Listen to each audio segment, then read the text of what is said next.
பார்த்தேன். அக்கா, என்னாச்சு? என்ன மாமா, என்னாச்சு? போலீஸ் ஸ்டேஷன்ல என்ன சொன்னாங்க? அந்த இன்ஸ்பெக்டர் நேர்மையானவர்னு நினைச்சேன். ஆனா தென்னரசோட கூட்டாளின்னு இப்பதான் தெரியுது சோதி.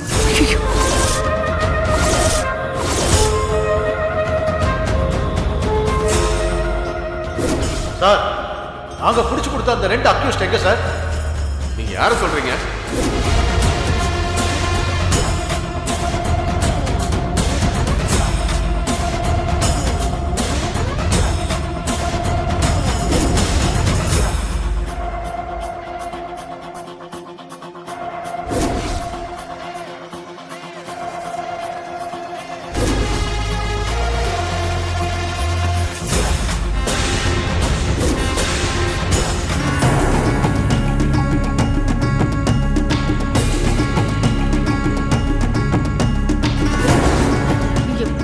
மட்டும் ஏதாவது ஆயிருந்துச்சு, இந்நேரம் நீ உயிரோடவே இருந்திருக்க மாட்டேன்.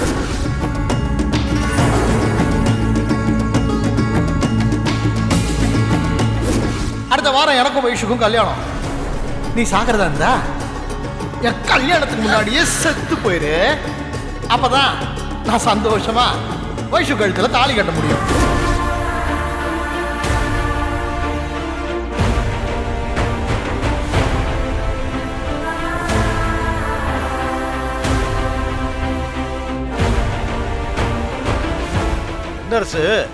அரசியல் செல்வாக்க வச்சு எல்லாரையும் விலை பேசுறான். நேர்மையான வழியில போனா நீதி உடனே கிடைக்காதுப்பா. அந்த தென்னரசுக்கெல்லாம் வேற ரூட்ல தான் போகணும். வேண்டாம் தம்பி, நாமளும் அந்த மாதிரி பண்ணிட்டா அப்புறம் நமக்கும் அவருக்கும் வித்தியாசம் இல்லாம போயிடும். கடவுள் எல்லாத்தையும் பார்த்துட்டு தான் இருக்காரு. தென்னரசு நம்மள வேணா ஏமாத்தலாம், ஆனா கடவுளை ஏமாத்த முடியாது. நிச்சயமா அந்த கடவுளே அவருக்கு தண்டனை கொடுப்பாரு.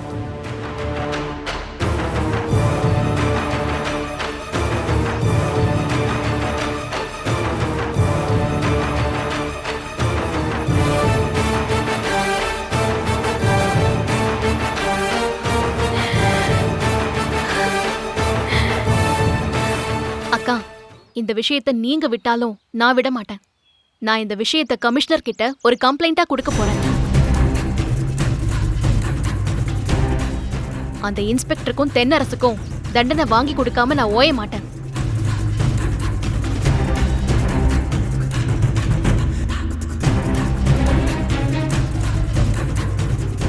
அக்கா, நீங்க ஒண்ணும் கவலைப்படாதீங்கக்கா.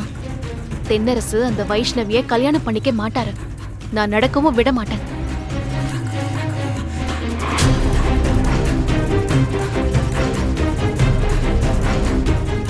தென்னரச சட்டம் தண்டிக்குதோ இல்லையோ, ஆனா நான் கும்பிடுற சாமி கண்டிப்பா தண்டிக்கும். நான் இந்த விஷயத்த கடவுள்கிட்டே விட்டுடுறேன். அவரே தென்னரச பாத்துக்கட்டும்.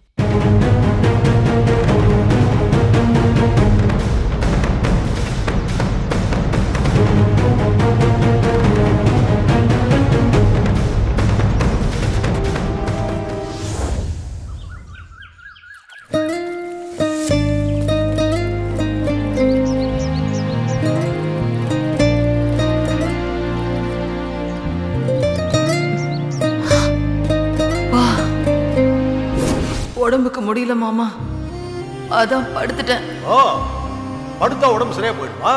ஏய், போய் வெந்நீர் வச்சு 2 டம்ளர் வெந்நீரை சூடா குடி. ஆச்செல்லாம் தன்னால பறந்து போயிடும்.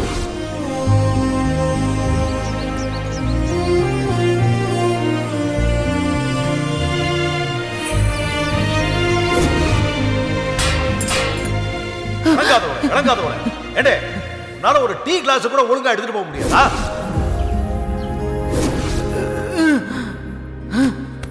என்ன கருமத்தை தின்னு தொலைச்ச? நீ மயங்கி விழுற.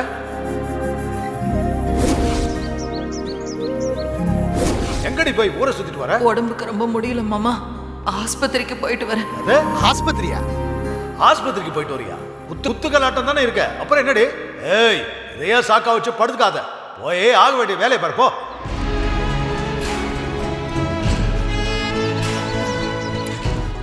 மா.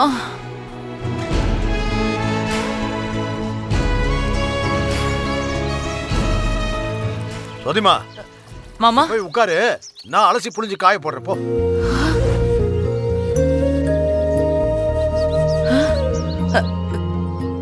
என்ன மாமா, நீங்க போய் நானே அலசி போட்டுக்கிறேன்.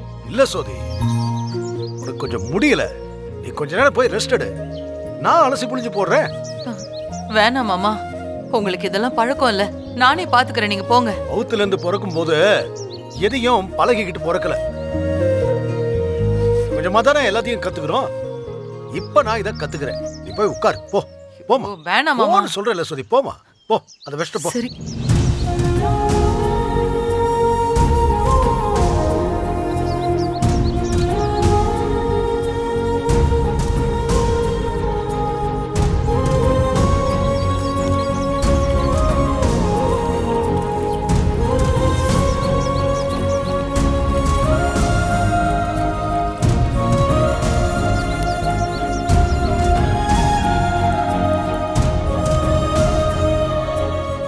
சோதி கரெக்டா பண்றனா?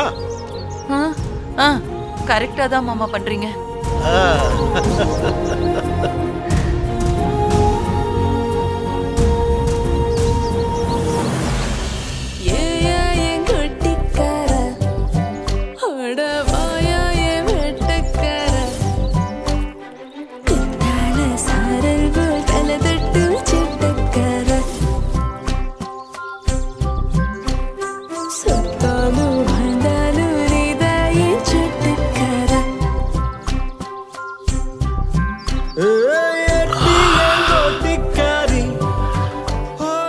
மாமா நான் வேணா பண்ணட்டுமா மாமா?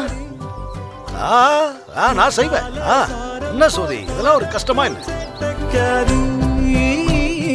செத்தாலும் வாழ்ந்தாலும் இதாயன் ஜட்டுக்காரி.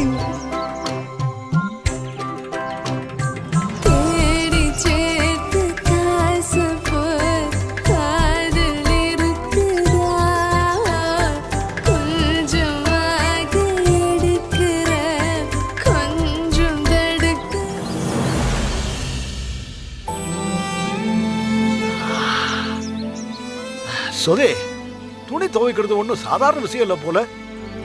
3 துணியை குனிஞ்சு அலசி புளிய ஆரம்பிக்கிறதுக்குள்ள இடுப்பெல்லாம் கணக்க ஆரம்பிச்சிருச்சே. அப்ப நீ இத்தனை வருஷமா இப்படிதான் கஷ்டப்பட்டு துவைச்சுக்கிட்டு இருந்தியா?